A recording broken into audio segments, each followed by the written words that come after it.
agradeciendo la puntualidad y los compromisos que hemos adquirido, le doy la palabra a Ana María en torno al parágrafo 4, Estado y valores morales, teniendo en cuenta que son dos literales, el A, moralidad y derecho, y el B, nos habla la autora sobre el Estado en su relación con las normas éticas.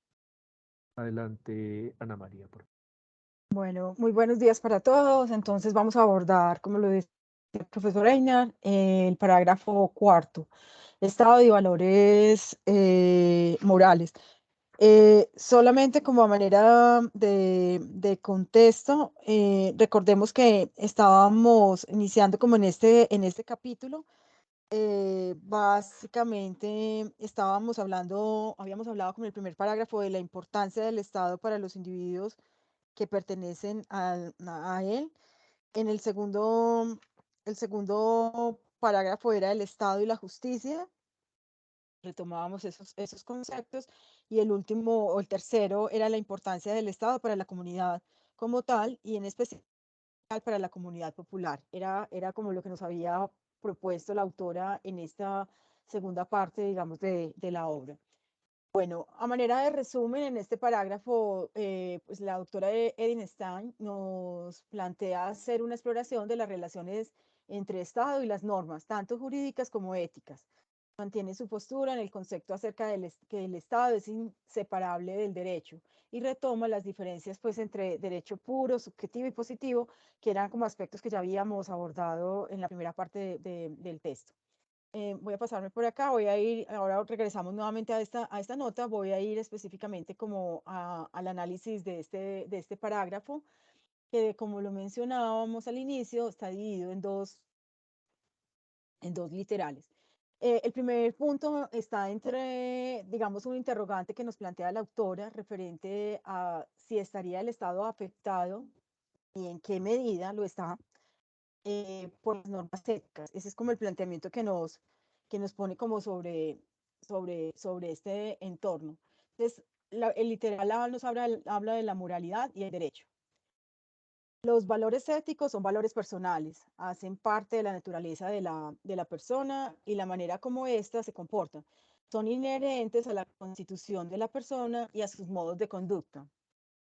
Es decir, que esto se manifiesta en esas relaciones de esa conducta con los valores de todas las clases, en la manera como la persona interactúa o digamos la misma esencia de la persona o la manera de sus comportamientos. Es básicamente como donde vemos reflejado esa conducta o ese concepto que ella nos pone aquí sobre la constitución de la persona y sus modos de conducta. Por otro lado, otra de las premisas que presenta el libro es, podremos reconocer además como éticamente importante aquello que designamos como moralmente justo, lo cual es predicado que se aplica a ciertos estados de las cosas. Entonces aquí ella trata de darnos un ejemplo tomando como referencia el comportamiento, si el comportamiento es correcto o es justo, o sea, o es moralmente correcto. Entonces, el ejemplo está llevado hacia la eventualidad de ayudar a alguien que lo requiera. Si yo veo a alguien que tiene alguna necesidad y yo puedo intervenir y puedo como ayudarlo. O también, el otro ejemplo que nos plantea es si una persona se niega a participar en un evento o, digamos, en una acción que vaya a afectar a la integridad de otras personas. Y estos dos ejemplos nos los plantea, digamos, como desde el inicio del parágrafo y los va a estar como retomando, apoyándose cada vez en estos conceptos que empiezan como a desarrollar. Entonces los debemos tener como presentes. Cuando yo veo a alguien que puedo colaborarle y cuando me niego o tengo la autonomía de decir si participo o no participo en una acción que sé que va a tener una afectación para otros. Esta actitud plantea también entonces una actitud de rectitud y de valores éticos de la persona, que no dejan de estar relacionados entre sí. Son siempre personas y modos de comportamientos personales los que constituyen la materia objetiva de los estados de las cosas susceptibles de ser considerados como moralmente justos. La rectitud moral no tiene nada que ver con el derecho. y nos hace esa claridad. Sería incorrecto desde el punto de vista moralmente, pero no desde el punto de vista del derecho o de la justicia, que yo me niegue a prestar ayuda a alguien que lo necesita, sabiendo que cuento con la capacidad de prestar esa ayuda. La realización de los estados de las cosas, reconocidas como moralmente justas, han sido dadas a la persona como una obligación moral. El interrogante entonces que surge y que hace referencia a la autora es, ¿existe diferencia? Y si existe, ¿de qué medida, en qué medida para las normas éticas y las normas jurídicas? Y esta va a ser toda toda su discusión y la vamos a mirar más adelante en el detalle de la nota al pie que es característica en este parágrafo. Entonces, recordemos la pregunta, ¿existe diferencia y en qué medida para las normas éticas y las normas jurídicas? Hay una coexistencia de la misma manera para los estados de cosas éticas y los estados de las cosas de derecho, del derecho puro. Ellos coexisten de la misma forma, sin tener que ser validados por una autoridad. No se distinguen sino por un contenido según la objetividad que lo fundamentan. Lo que es importante, lo que es de importancia ética es la particularidad anímica de la persona y la forma en que ésta expresa cualidades espirituales, convicciones, reacciones emocionales. Entonces, aquí miramos ese detalle, miramos ese detalle del estado de las cosas jurídicas que es indiferente en aspectos como la humildad, el orgullo, el amor, el odio, la admiración, el desprecio. No son relevantes para el estado de cosas de derecho jurídico. Entonces, el ella nos precisa, digamos, en este punto, una importancia ética en estas particularidades anímicas, pero nos hace referencia de que eso no es relativamente, pues tiene que ver con las cosas del derecho jurídico. En el caso de los estados de derecho, más bien están ligados o les atañe la libertad de la persona. De otro modo, lo de efecto jurídico. Entonces, el efecto jurídico significa que algo procede, y es una definición que ella precisa, que algo procede de los actos de las personas o que algo ha quedado desvanecido por ella y que posee una existencia separada de ella. Es lugar propio de todo derecho positivo. La autora aquí nos señala como tres ejemplos y trata como de precisarnos o de podernos llevar en tres conceptos o en tres ejemplos específicos. La exigencia que surge cuando hago una promesa,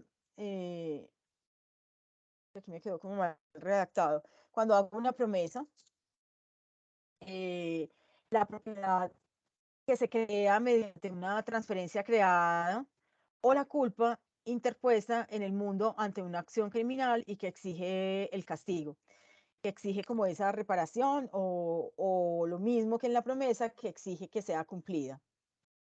Estos ejemplos de objetualidades jurídicas van ligados a los actos con efecto jurídico que forman la materia de objetiva de los estados de las cosas de derecho puro.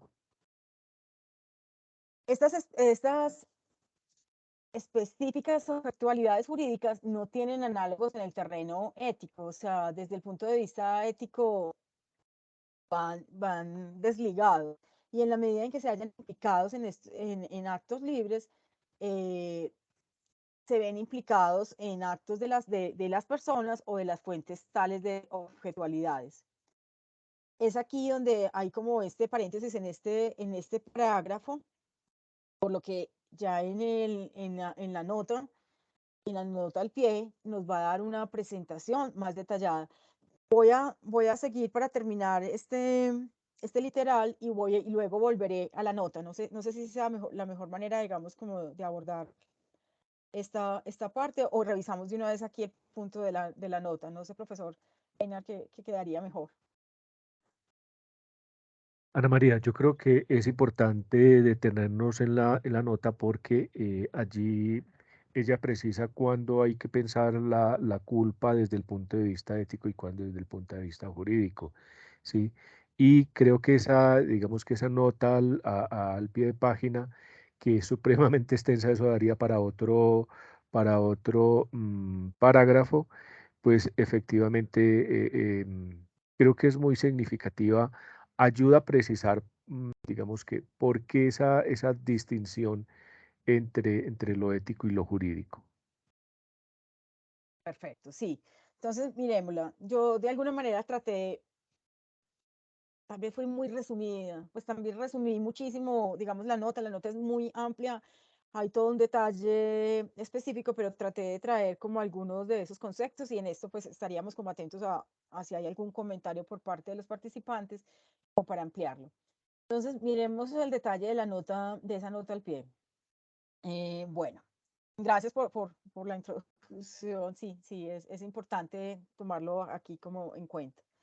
Entonces, recordemos que el interés que tiene la autora es poder hacer esa distinción entre el Estado de Derecho ético y el Estado de Derecho jurídico. Ese es de alguna manera su objetivo. Y entonces ella empieza a precisarnos y toma dentro de esta nota, eh, empieza como a ahondar un poco sobre el tema de la culpa, de la culpa y de ese sentido jurídico, para lo cual se va a apoyar en otros referentes y vamos a mirar ese detalle. Entonces, habla de que hay una dualidad al hacer la diferencia entre Estado de Derecho ético, o sea, lo que va desde la mirada o desde la forma o el comportamiento ético y lo que va desde el comportamiento o el Estado de Derecho jurídico. Lo que nos invita a diferenciar entre la culpa y el sentido ético, la culpa en sentido jurídico. Entonces, culpa en sentido ético y culpa en sentido jurídico. Cuando hablamos de esa culpa en el sentido jurídico, hace referencia a lo que está asociado a hechos delictivos. La culpa moral es una mancha del alma, quizá literal, no tiene absolutamente ningún sentido el separarla de la persona que la ha contraído. Logramos diferenciar la culpa de sentido jurídico denominándola pecado. Pero esto no trae nuevamente, nos vuelve a poner como en otra ambigüedad, porque entonces ya viene en efecto la inclinación al mal, puede ser una disposición del alma con anterioridad e independiente de todo movimiento malo actual. Empieza aquí como un juego de, no sé si decirlo así, como de conceptos referente a qué es culpa, cómo es concebida esa culpa, si eso es un pecado, si ese pecado viene eh, como disposición del alma con la anterioridad que pueda tener, y empieza aquí como una mezcla de conceptos alrededor del tema. Mediante el derecho positivo, si pudiéramos desligar la culpa del sentido jurídico, el poder legislativo determina que toda infracción de sus prescripciones debe considerarse como una culpa. Cualquier acto que yo realice y que sea considerado como una infracción, pues tiene un sentido o delega o lleva un sentido de culpabilidad. Hay una diferencia entre las formaciones jurídicas que provienen de los actos según el derecho puro y que provienen de una legislación. El derecho positivo puede descriminalizar actos que son positivamente culpables según el derecho puro. La culpa queda entonces borrada en su esfera, pero no es por eso reducida a la nada. O sea, yo puedo subsanar el acto de no haber realizado algo que generó como ese sentido de culpa, pero no la puedo como eliminar. Exige que se imparta una sanción penal. O sea, para poder como sanar una culpa, tiene que haber algo que lo sane. Y ese sanamiento nos lo presentan como una sanación o como una sanación penal. A mi modo de ver, como que lo interpreto como esa parte jurídica que entra como a subsanar cuando hay un acontecimiento culpable. La sanción penal no afecta en absoluto al pecado. Lo que el pecado exige no es una sanción, sino una penitencia. Fíjense que empieza aquí como un diálogo y empieza aquí un va y viene en tomar o en involucrar alrededor de este concepto muchos más. Acuérdense que ya habíamos mencionado esa culpa como una parte que podía ser desde el alma. Estamos hablando ahora del pecado, estamos hablando de una sanación penal. Entonces empieza, y ahora nos dicen, y una manera de sanar ese pecado es tener como una penitencia o un acontecimiento al interior del alma para borrar precisamente ese acontecimiento. Entonces empieza, digamos, como ese diálogo o esa apuesta o esa mirada en diferentes puntos. No sé si aquí por la formación, por la experiencia, por lo que sabemos quién es la doctora Edith Stein, ella empieza también aquí a relacionar cosas que puedan estar en otros puntos de su obra intelectual y nos empieza como a hacer esa precisión específica. Es verdad que entre la culpa y el pecado puede haber relaciones muy diversas. Así sucede cuando diferentes motivos pueden conducir a un mismo acto delictivo o cuando el resultado y la intención de un acto no concuerdan, como es el caso del homicidio por imprudencia.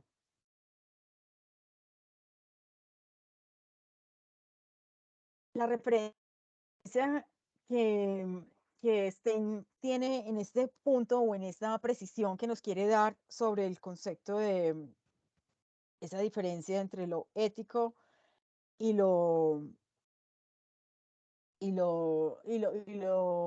público y lo jurídico se apoya sobre el autor Hildebrand en un estudio acerca de la esencia del castigo.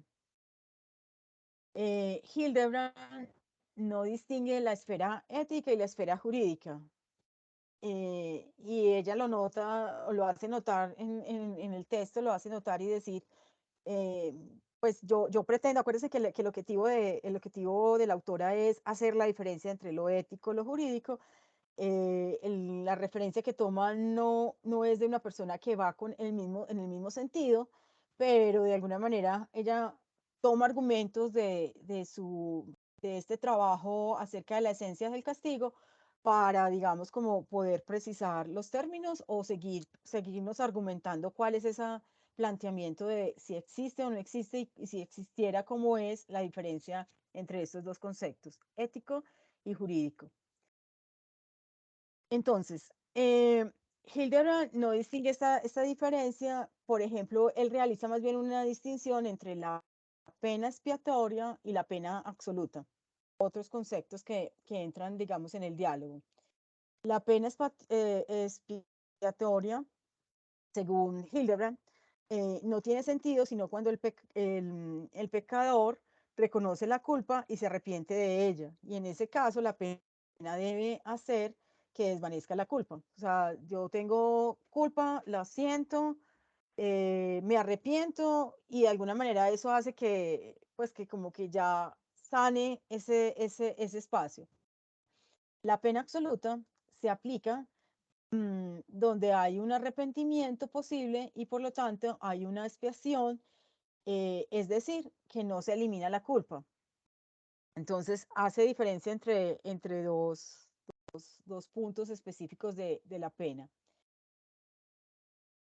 Hay una pregunta también que se hace o que nos deja planteado el texto y es, ¿qué se consigue del castigo y de la expiación?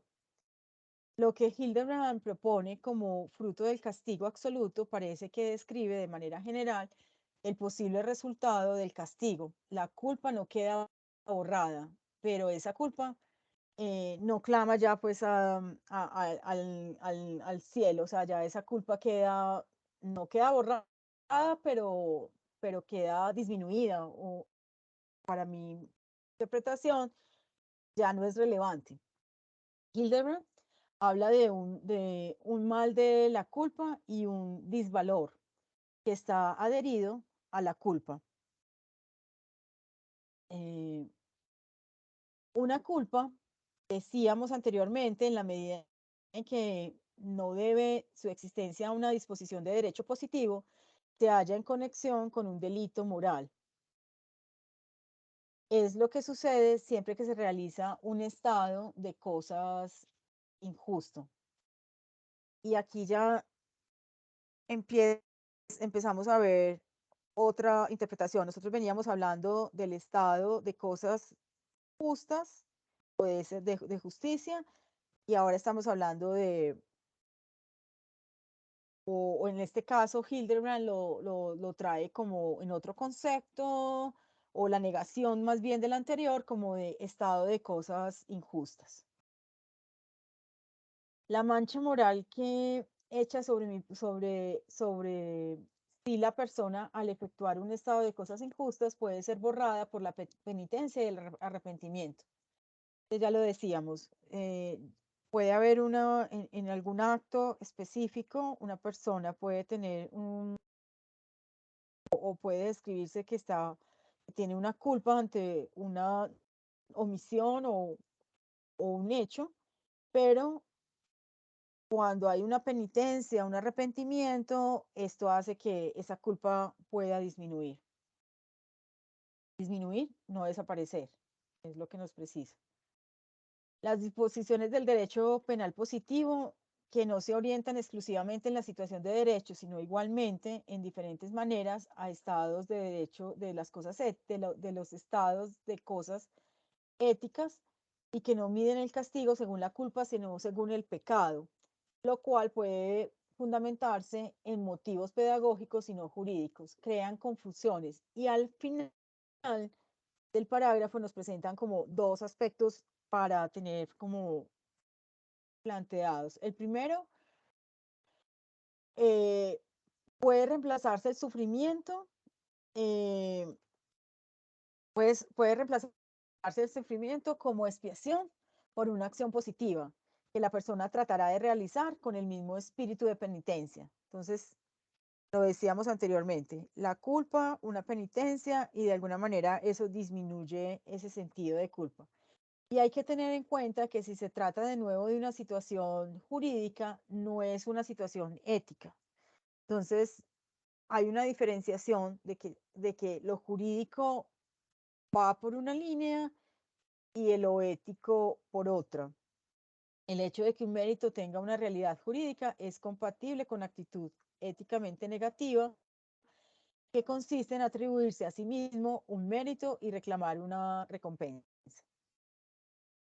Bueno, esto era lo que traje como de esa nota al pie, y vamos a continuar con la lectura que veníamos haciendo. Entonces, eh, estábamos, estábamos en el interrogante de la moralidad, estábamos en el parágrafo de la moralidad y el derecho. Eh, veamos cómo termina estos planteamientos que nos hace la autora posterior a a la nota. Ella vuelve como a tomar el tema, si bien nos fue, en la nota nos trató de especificar y seguía haciendo la pregunta y seguía como tratando de identificar esa diferencia, si la había, entre los dos tipos entre lo ético y lo jurídico.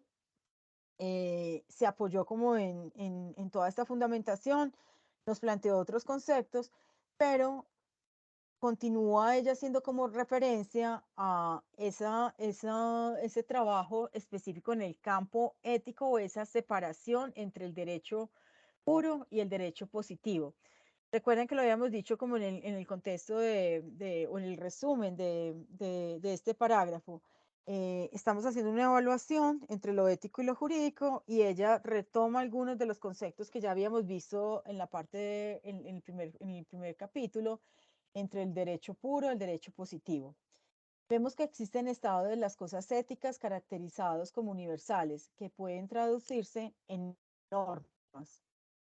Por ejemplo, o para el ejemplo que veníamos tratando, eh, cuando uno ve a alguien necesitado, eh, uno puede tomar la decisión si ayuda o no ayuda, pero en este caso lo que está diciendo es que de alguna manera se genera como esa norma y básicamente hay una norma que dice debes ayudar al necesitado. Entonces es como una premisa que queda como puesta y que no, y que el Estado de alguna manera empieza como a generar una cierta normatividad de si hay alguien que necesite ayuda, pues es un deber, digamos, ayudar al necesitado. Contienen los estados de valor y los estados de deber a priori sin haber sido promulgados ni reconocidos. Pueden entrar luego en vigor al convertirse en contenidos de disposiciones jurídicas, lo cual sucede frecuentemente en el derecho positivo. Revisando esto de otra manera, junto a las normas éticas existentes a priori, existe la moral dominante, es decir, la circunstancia en el espacio y en el tiempo, constituida por concepciones sobre lo que es moral y puede apartarse tanto de los estados de cosas éticas a priori como del derecho positivo, que puede alejarse del derecho puro y una reglamentación de la vida práctica a partir de estas concepciones. La moral no puede ser instituida como derecho, reflejo del comportamiento anímico de las comunidades de las personas, su postura ante los valores. Eh, pues si bien el Estado puede influir sobre ese, ese comportamiento de la comunidad, pues no puede o no es autónomo en exigir, digamos, un comportamiento o un comportamiento de valores específicos. Normatiza cosas como lo veíamos anteriormente, donde me está diciendo que ante una necesidad es un deber ayudar, pero, pero no puede influir directamente sobre la comunidad de las personas. Cuando las disposiciones de derecho positivo se oponen en su contenido a la moral dominante, tales disposiciones pueden provocar en su campo de validez cambios de comportamiento típico en los individuos y es posible que un cambio de comportamiento práctico provoque una modificación de la moral.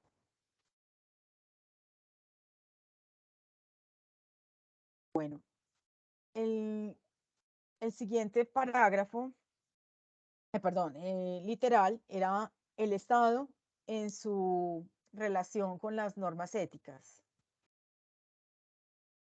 El Estado debe considerarse como sujeto de actos libres. Podría también tener deberes éticos. El Estado no puede ser, en el mismo sentido, sujeto ético y sujeto jurídico. No es posible estar en las dos posiciones. El ser un Estado significa ser un sujeto de derecho. Esto ya lo habíamos visto, una premisa nos la había planteado anteriormente la autora. El Estado significa ser un derecho. Tratar un estado de valor o un estado de deber, es necesario adquirir conocimiento de valor. Se adquiere conocimiento de los valores mediante los actos de sentir.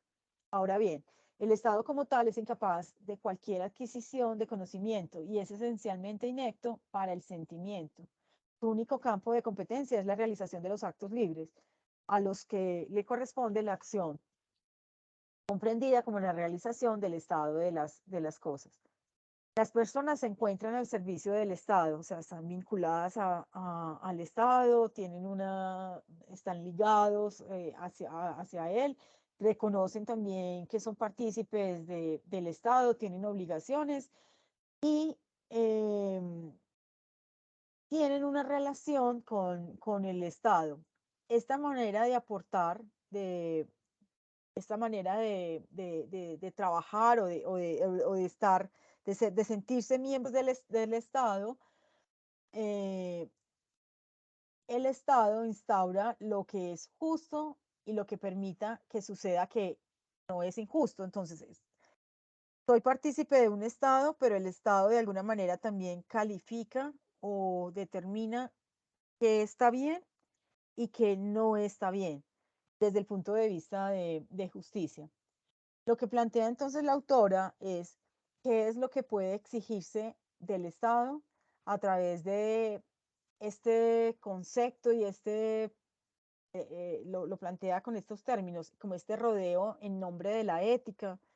O sea, pareciera como nos está preguntando vamos directo entonces a mirar si es que estamos como argumentando sobre un concepto de ética y no vamos directo a lo que queremos decir. Y quizás esa es como la sensación que me dejó como esta lectura o esta parte inicial en este parágrafo. El Estado en cuanto tal cosa puede que en el ámbito de lo posible deba realizar valores o por lo menos deba contribuir a la realización de estos. El valor primordial infundido por el Estado es la justicia. En este sentido, hay que exigir al Estado que su derecho sea un derecho justo. Y en cuanto a las obligaciones del Estado, que nos afectan solo a su comportamiento hacia la comunidad que coincida con él, o hacia las personas o hacia las asociaciones que pertenezcan a su ámbito, sino también al comportamiento con otros estados y con otras asociaciones estatales. Entonces, el Estado tiene la posibilidad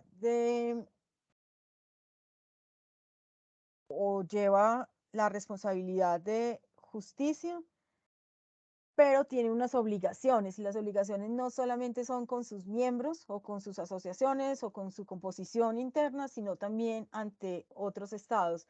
El efecto de la corresponsabilidad que debe tener y pues en escenarios actuales lo estamos viendo. Muchas veces los estados o se presentan premisas ligeras dentro de los estados que generan esa conmoción o que generan inclusive conflictos como los que estamos viendo hoy, pues como actualmente.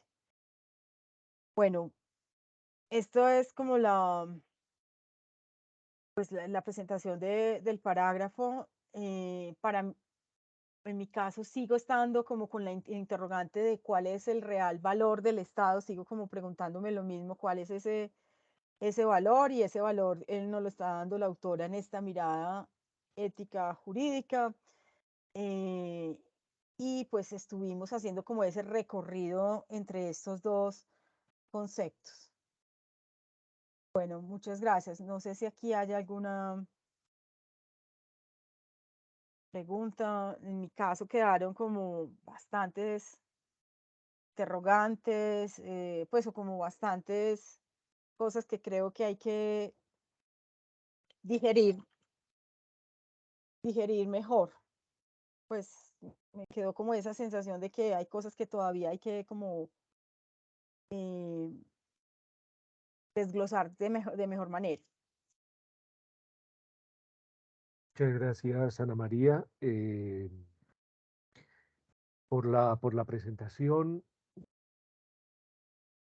Parece que es un ejercicio académico.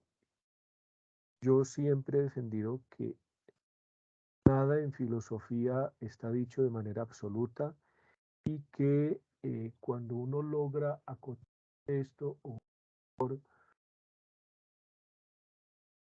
si uno alcanza a liquidar el sentido de esto, o bien el texto era muy pobre, o uno es muy presuntuoso también, o digamos que realmente no hubo esa fusión de horizontes de la que habla. Que quedes con inquietudes, que quedes con dudas, que quedes con retos. Creo que ese es el ejercicio precisamente de la filosofía, ¿sí?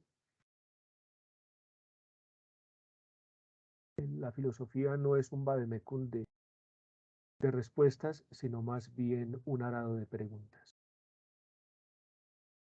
Y es, digamos, que lo que hay que hacer. Veo que Steve levantó la mano. Sí, pero creo que primero estaba Sandra. Buenos días a todos y a todas. Buenos días, mi hermano. Bueno, entonces, Sandra y tienen la palabra para que empecemos la discusión y yo ya terminaría con Sí, observación. buenos días. Me disculpan porque tengo el internet hoy muy malo, o sea que en cualquier momento se me puede ir la señal.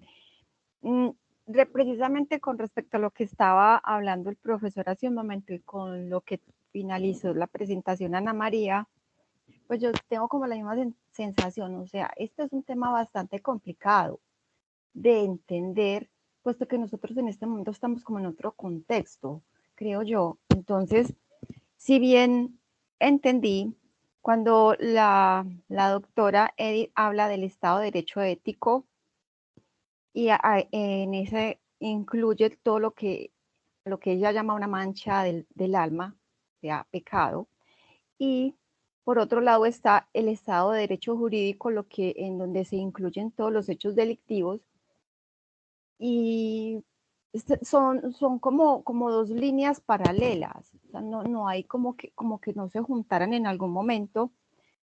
Y yo me quedo pensando si acaso todo hecho delictivo no implica que haya también una mancha en el alma previamente. Y creo que debería ser así, pues para que haya como una rehabilitación o un arrepentimiento en quien comete el acto delictivo. No sé si estoy como sobrepensándome en ese aspecto, pero me parece como que en considerarlos diferentes, no sé si eso sea aplicable. Pues yo entiendo que no es una obligación del Estado implementar las normas éticas, pero quien comete una infracción a la norma jurídica, pues de hecho, si está cometiendo una falta ética. No sé qué opinan ustedes, Ana.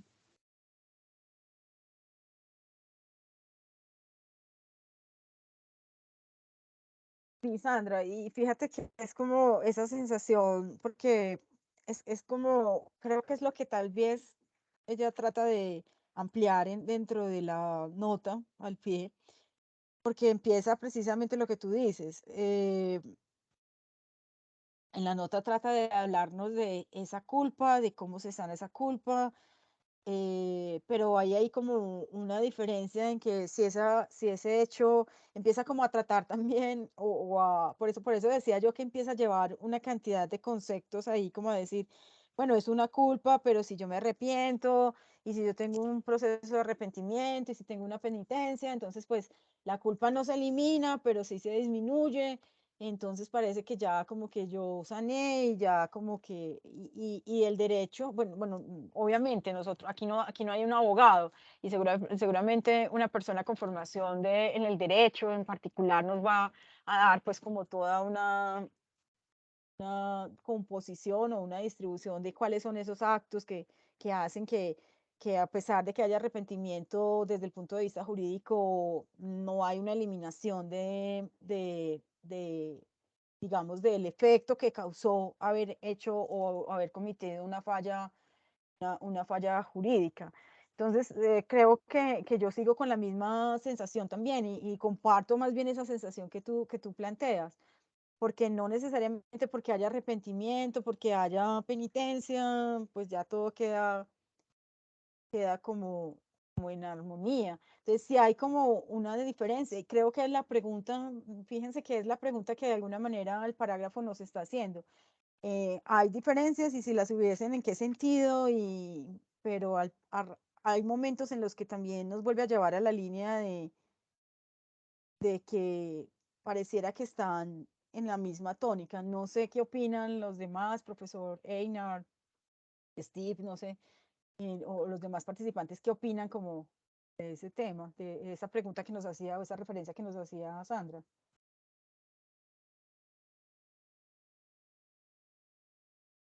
Steve, tu participación está en la misma línea de la inquietud que se está planteando.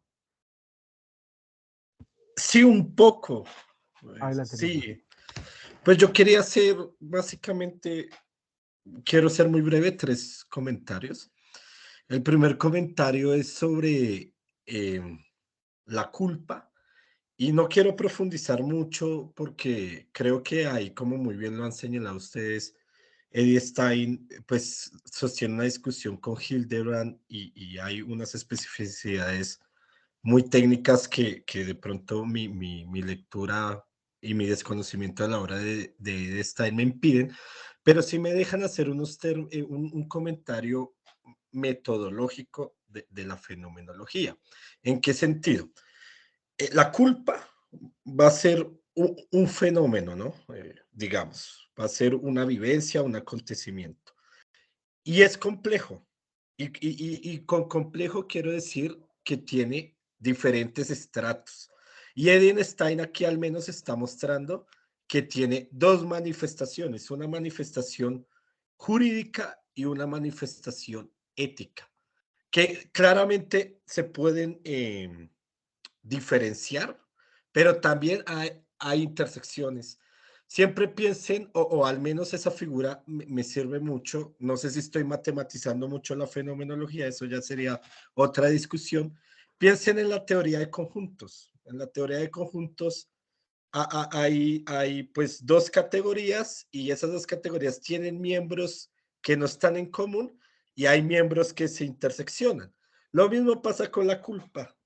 En el ámbito jurídico y en el ámbito ético hay miembros o características más bien que son inconmensurables, por decirlo así, o son diferentes, y hay otras que se interseccionan. Yo creo que el fenomenólogo en metodología, en términos metodológicos, agarra un fenómeno y mira qué diferencias hay y qué intersecciones hay, así como les hice como intenté hacer la analogía con los diagramas de Venn. Eso en cuanto a la culpa, ¿no? La culpa en el sentido de que es un fenómeno complejo, tiene una manifestación jurídica, una manifestación ética, y Eddie Stein mira qué diferencias hay, pero también qué intersecciones. Por eso yo creo que el punto va más, o así yo lo entiendo, más como dijo Ana María, ¿no? En qué se diferencian, pero también en qué se interseccionan, y ahí estaría la tarea. El segundo comentario es que fíjense que Eddie Stein, a distinguir derecho de ética, hace una analogía o hace un razonamiento analógico en que en la ética también hay una esfera formal y hay una esfera material, o hay una esfera pura o una esfera material. Hay la ética pura y la ética moralmente dominante, así como en el derecho está el derecho puro y el derecho positivo. Eso es muy importante porque, bueno, yo soy más lector de Husserl que de Edelstein, pero para mí ese modo de razonar, obviamente con las diferencias, siempre he dicho que Edelstein no se reduce a Husserl, y muy bien lo ha mostrado también el doctor Einar, pero ese razonamiento también está en Husserl. Husserl divide entre aspectos formales de una disciplina y aspectos materiales. Y también volviendo a la analogía del conjunto, mira qué diferencias hay entre los aspectos formales y materiales y qué intersecciones pueden haber. Entonces eso es muy importante porque eso no hace ni idealista Husserl ni hace idealista Edelstein, sino simplemente es como buenos fenomenólogos y fenomenólogas hacerle justicia a la complejidad de un fenómeno, y resulta que un fenómeno tiene cuestiones contingentes, pero también tiene cuestiones estructurales e idéticas.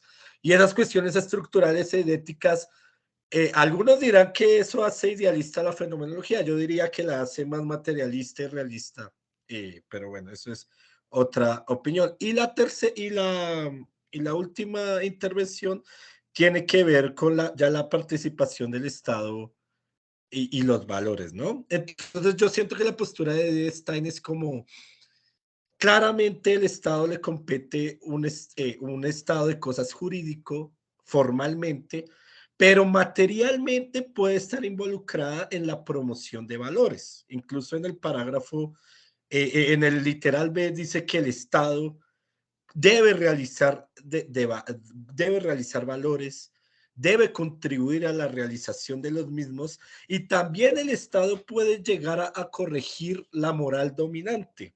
Yo pensaba en un ejemplo rápido y con esto termino, que cuando, por ejemplo, no sé, hay una persona, la agarran robando, muchas veces la moral dominante y sin desmeritar, obviamente, sin decir que es una moral inferior, sino hay muchos pueblos que dicen la cuestión de hecho es tomar al ladrón y pues darle su merecido, ¿no? Darle su golpiza, etcétera. Pero el Estado que dice, no, pues eso se puede resolver de otra manera, ¿no? De maneras más razonables, podemos intentar capturar a la persona y no golpearla, sino pues ya llevarla como a pues a las entidades pertinentes, ¿no? Pero también, entonces, materialmente, aunque formalmente el Estado solo sea jurídico, digamos, materialmente el Estado puede contribuir a la promoción de valores. Esos serían como los tres comentarios, ¿no? Los primeros dos fueron más de corte metodológico, o sea, ver que tampoco lo jurídico y lo ético son líneas paralelas. Yo diría que en algún momento también hay intersecciones. Y el tercero es más con respecto a la relación del Estado y la promoción de valores, que muy bien está en profundizar en el literal B. Yo creo que eso diría por el momento. Gracias, Steve. Muy al lugar la distinción o digamos que el aporte metodológico, porque efectivamente en ese procedimiento es como Stein se está moviendo en el análisis de estas cuestiones. Robert, tiene la palabra.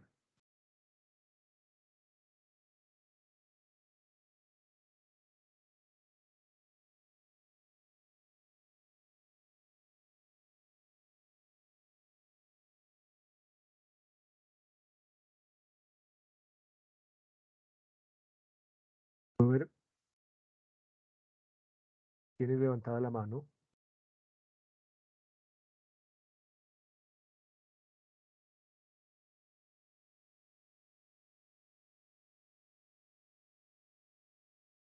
Si estás hablando, no te escucho. Veo que habilitaste el micrófono, pero no.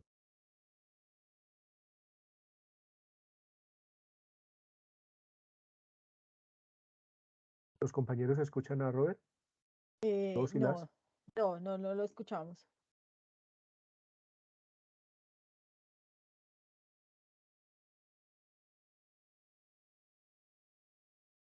Y Creo que se retiró de la sala. Queremos saber eh, para darle la palabra. Ah, ahí está otra vez Robert.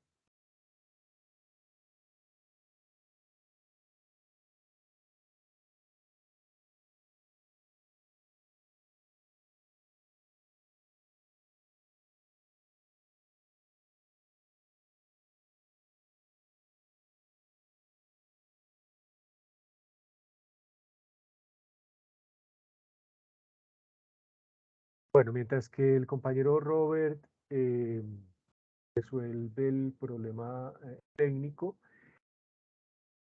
yo quisiera como propiciar el ejercicio de profundizar y aclarar el texto, retomando algunas cuestiones, pero también planteando, formulando otras ya a manera para pensar luego. Por un lado, no olvidemos siempre la analogía entre personas a la libertad como el Estado a la soberanía. No olvidemos también cuando Edith Stein comprende por estado qué tipo de estado es, porque al fin y al cabo, digamos que para eso ella se encargó en el primera parte de tematizar la estructura óntica del estado.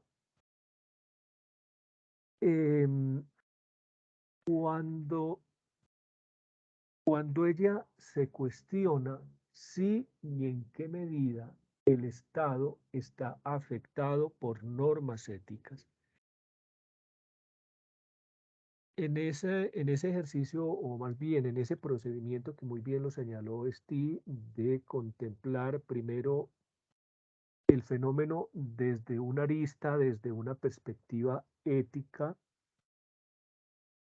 desde una perspectiva jurídica, incluso desde una perspectiva del derecho puro en relación con la ética, ¿sí?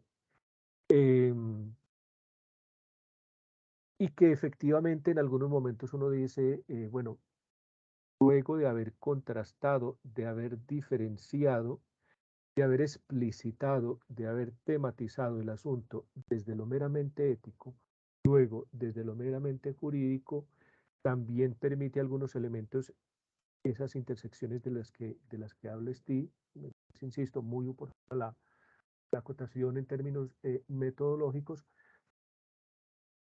Eso realmente es muy significativo porque recordemos el contexto de la autora, el contexto histórico, estamos hablando de hace 100 años, y sin embargo esto nos da pie para pensar muchas cosas en términos políticos. Miren, la Constitución Política Colombiana del 91 dice que Colombia es un estado laico.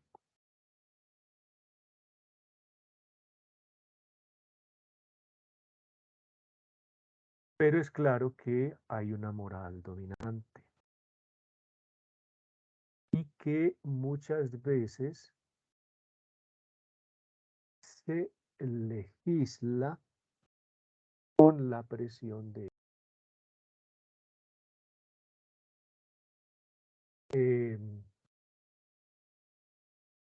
eso, digamos, como un estado de cosas actuales de nuestro contexto que pueden ser analizadas, revisadas, académicamente tematizadas,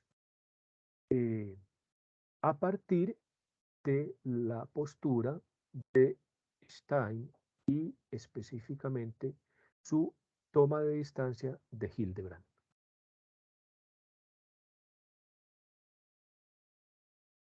Ahora bien, respecto de la culpa, sin ser teólogo, pues porque obviamente creería yo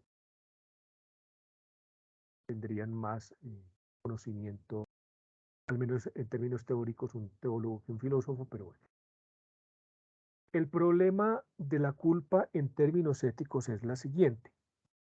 No perdamos de vista esa distinción de persona, Estado, persona, libertad, Estado soberano. Cuando yo en términos éticos y en términos morales cometo un pecado,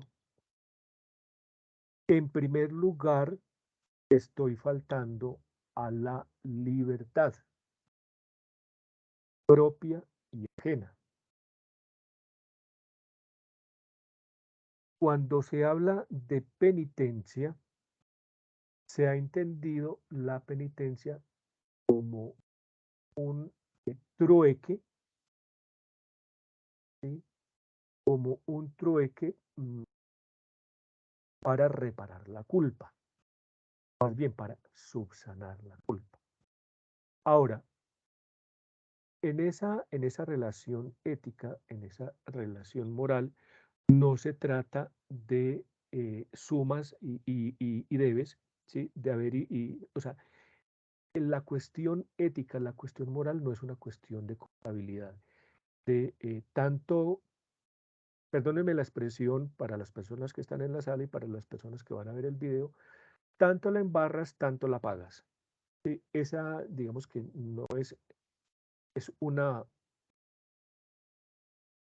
falsa moral. Creo que ha desvirtuado y ha pervertido la historia de Occidente, digamos que ese tipo de moral de pues, ¿cómo es? El que peca y reza empata, que creo que es el dicho popular y que en algún momento todos nos hemos visto o nos acogemos más a ese tipo de cuestiones, pero que es menester, obviamente. En algún momento de nuestras vidas, sobre todo un momento de madurez intelectual, un momento de madurez espiritual en términos de libertad, pues poner eso en cuestión y saber que eso no es así. Porque en términos éticos, en términos morales, insisto, hay una cuestión de fondo que es la libertad propia y de la otra persona. Pero también es una cuestión relacional, ¿sí? Cuando yo afecto a alguien, yo cometo un acto inmoral, un acto ético con alguien, pues estoy faltando a su dignidad, también estoy faltando a su libertad, estoy faltando a una cuestión que es supremamente humana, que es la acción. Entonces, la penitencia no se trata tanto de el que peca y reza empata, sino de qué manera yo restituyo la dignidad que le he faltado, que he infringido, que he sustraído a la otra persona. De qué manera yo reparo esa relación. Entendámoslo no en términos metafísicos, sino en términos ontológicos y relacionales. Creo que se hace más comprensible la cuestión desde ese punto. Ahora, la culpa en términos jurídicos ya no es una persona, digamos que con una relación en la que puede estar implícito el derecho puro, sino que en sentido estricto la culpa jurídica hace referencia, por un lado, al no cumplimiento de una ley, ¿sí? De un derecho en vigor. Y por el otro, recuerden que la soberanía, ¿sí?, es fundamental en el Estado de la misma manera a la persona, y quien comete o infringe una ley, más bien, quien infringe una ley está afectando a la soberanía porque se está queriendo poner o en el mismo nivel o por encima de la soberanía. Y ese es el problema, por ejemplo, de los totalitarismos, hablándolo en términos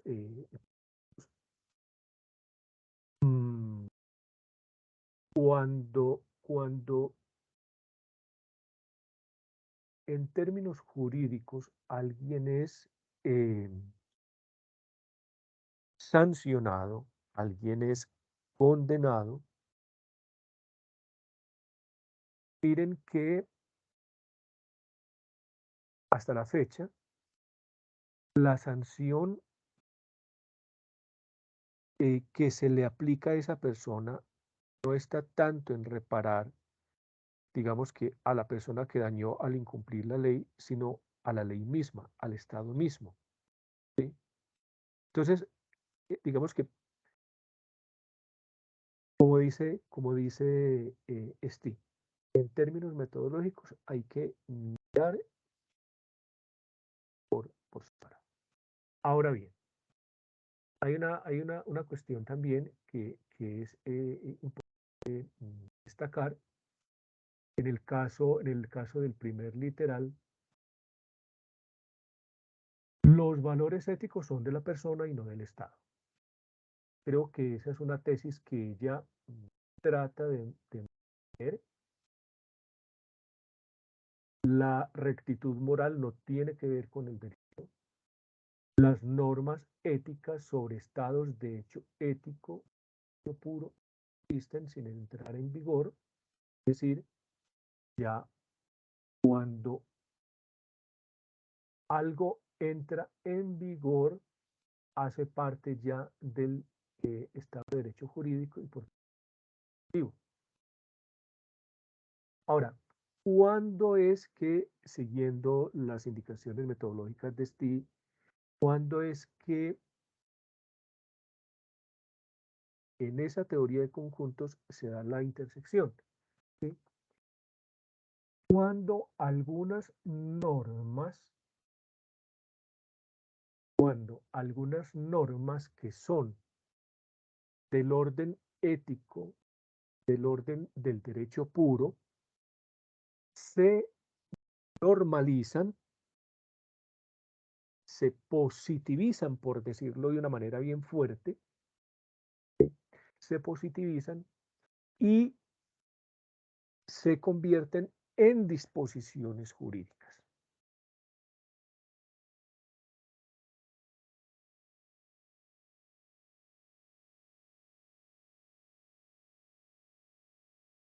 Ejemplo,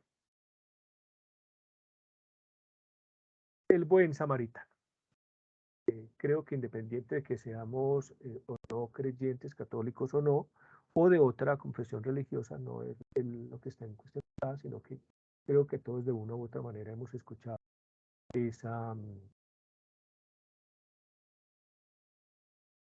Toda la cuestión del derecho puro y toda la cuestión de la ética y de la moral están reflejados allí.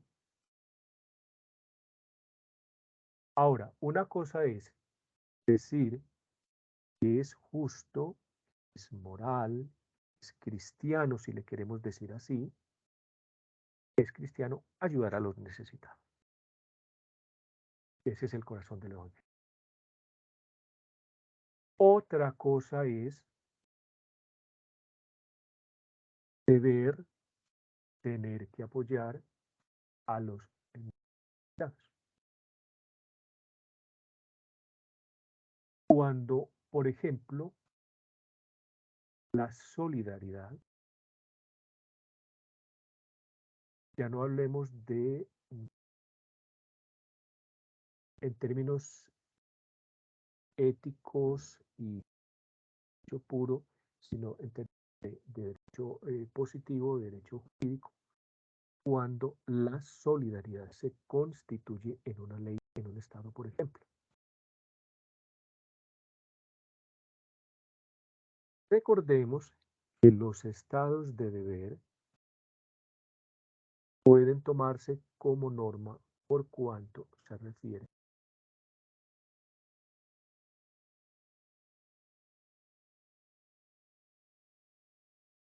Una de las cosas que también es menester señalar, aclarar acá en ese texto, es que el dominio de la moral, hablando en términos de el ámbito ético, derecho puro, perdón, el dominio de la moral puede parangonarse, puede establecerse igual analogía con la validez del derecho. Mientras que en el derecho se espera validez, en la moral se espera pues efectivamente sentido.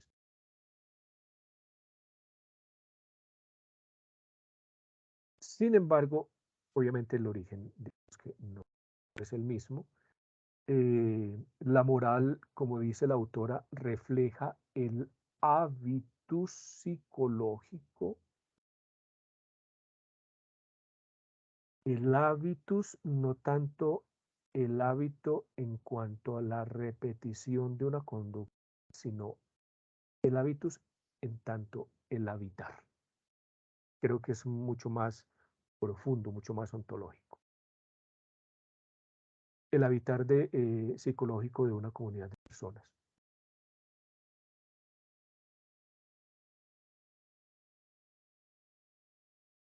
En el literal B, para intervención y dar a una última intervención antes de irnos a descansar para el encuentro del Club Virtual de Lecturas Filosóficas. El literal B nos pone en esta cuestión. Pero el que el Estado sea un sujeto de actos libres hace que se le impongan deberes éticos. En otra parte, se había dicho eso. El Estado es un sujeto de actos libres. Si eso es así, hace que se le impongan deberes éticos. ¿En qué manera se aplican esas normas éticas al Estado? Esa es la cuestión del literal B.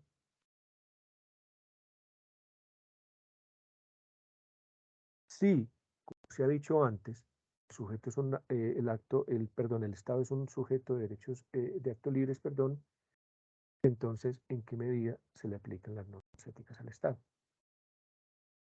La autora insiste, ser Estado significa ser un sujeto de derecho. Por tanto, no puede ser sujeto ético en el mismo sentido en que se dice de una persona. Hay una cita, dos citas, que me permito leerlas de la página 640, porque nos ponen muy casi que en la conclusión de ese parágrafo 4, perdón. Para captar para captar un estado de valor o un estado de deber, es necesario adquirir conocimiento del valor que los fundamenta. Se adquiere conocimiento de los valores mediante actos del sentir. Ojo a esa distinción también epistemológica. Ahora bien, el Estado como tal es incapaz de cualquier adquisición de conocimiento y especialmente inepto para el sentimiento, como ya lo había advertido también Ana María. Su único campo de competencia es la realización de actos libres a los que les corresponde la acción comprendida como realización del estado de cosas.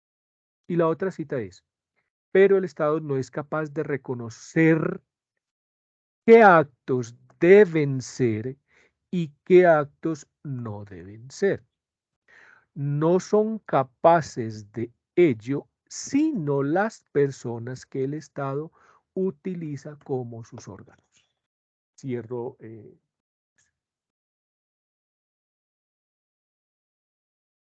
Miren aquí la importancia de que las personas que funcionan Estado sean personas, por un lado, formadas,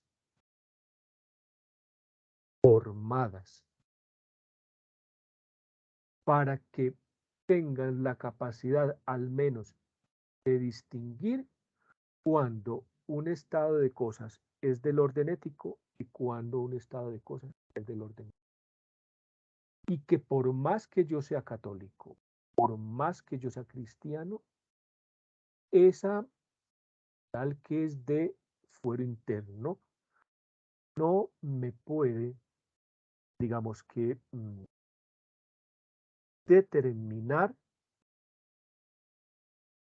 en el ámbito jurídico, porque entonces las personas que no son católicas, que no son cristianas, ¿qué? ¿Sí? Entonces ahí es donde uno tiene que empezar a sopesar. Por eso, insisto, aunque uno sea cristiano católico, la conveniencia de un Estado laico, hoy, siglo XXI, es fundamental.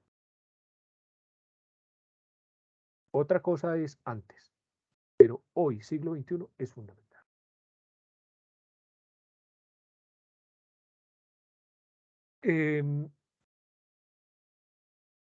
Mientras más libre una persona, mientras más formada, más libre. Mientras más libre, más responsable. ¿Sí? Y si nosotros empezamos a revisar en nuestro contexto a partir de esas ideas, ¿qué nos ha pasado? Claro, como educador, como profesor, yo digo, o sea, nos falta y nos tendremos que seguir formando porque solamente de esa manera seremos menos objeto de propaganda política. Hoy hablamos de posverdad, de noticias falsas, de morales dominantes y más sujetos de derecho. Ya para terminar, 3 ideas. Solo son seres morales las personas o los estados. Como decía Ana María, el papel que le queda al Estado es realizar o contribuir a la realización de los valores. Es decir, si solo las personas son seres morales y no los estados, los valores los crean las comunidades, personas.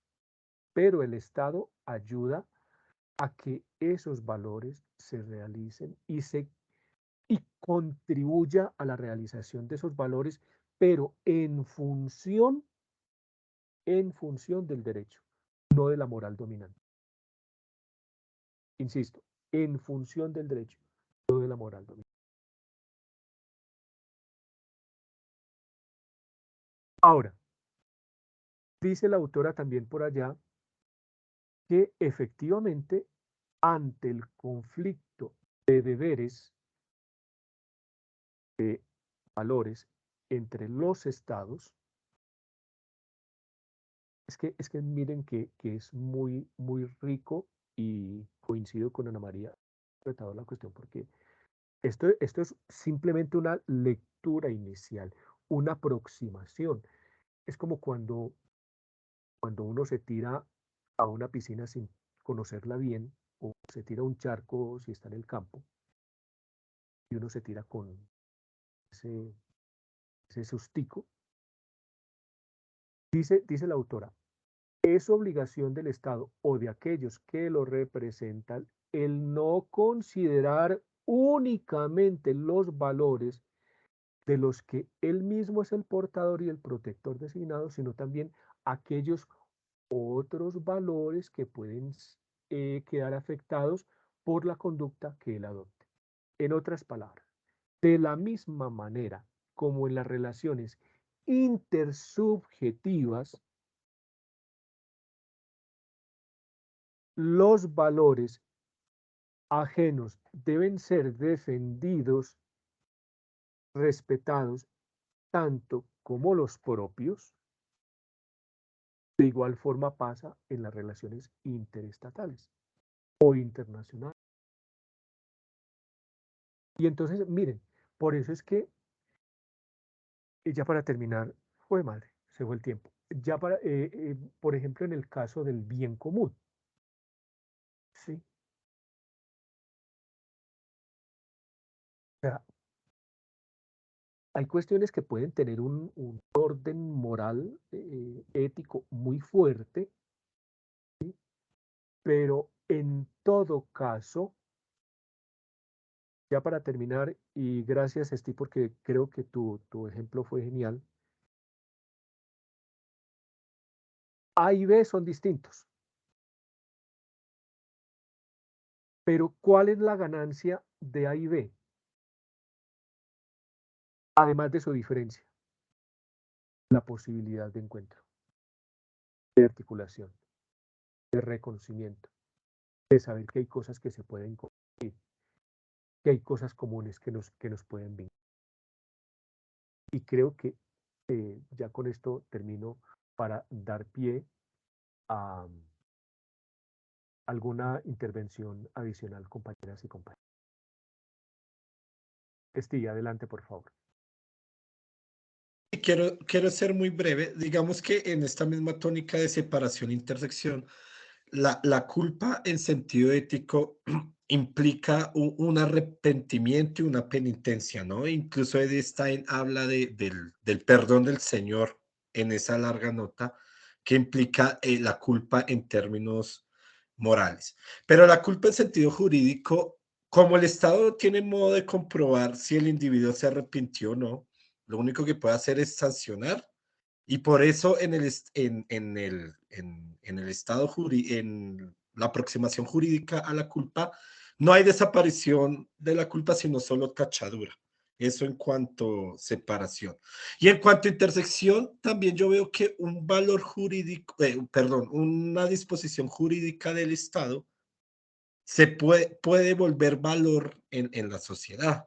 Cuando los individuos interiorizan esa disposición jurídica y la vuelven y la hacen parte de sus relaciones intersubjetivas. Piensen, por ejemplo, en la justicia o cierta idea de justicia. Piensen, por ejemplo, ahorita en la sociedad colombiana política actual, en el valor de la paz que se está intentando promover y demás. Solo quería decir eso. Gracias, mi hermano, muy bien. Luz Estela, tu intervención y contigo, con tu intervención terminamos. Adelante, por favor. Profe, lo que pasa es que yo en el texto no encontré en realidad el concepto ético. Si nosotros damos una mirada al texto, solamente está el concepto moral. Entonces yo diría que donde converge el Estado y donde converge la moral realmente, porque ahí se habla de moral, es en la norma. ¿Y la norma qué es? Es la ética. Entonces considero que el Estado es responsable de la norma, o sea, de establecer todos los parámetros éticos dicho desde el otro lado, pero el Estado no es responsable del comportamiento de las personas como tal, sino eso se da dentro de los ámbitos sociales en los que se desenvuelve el individuo, porque el Estado establece la norma y el individuo desde su moral, que es lo que hace la diferencia entre un individuo y el otro, decide si cumple o no cumple la norma. Entonces, un ejemplo palpable, nosotros colombianos, sería los sicarios en Medellín. Todo el mundo conoce que matar es malo, sea jurídico o sea religioso, digámoslo así. Pero la norma está dada en ambos contextos. Y la moral es lo que decide. Entonces usted decide ir a matar o decide no hacerlo. Gracias. Bueno, Ana María, muchas gracias, perdón, Luz Estela, muchas gracias por tu intervención. Nos favorece más el tiempo para profundizar en ese ejemplo, pero yo creo que, digamos que ya para el Estado, digamos que de derecho positivo, el derecho en vigor,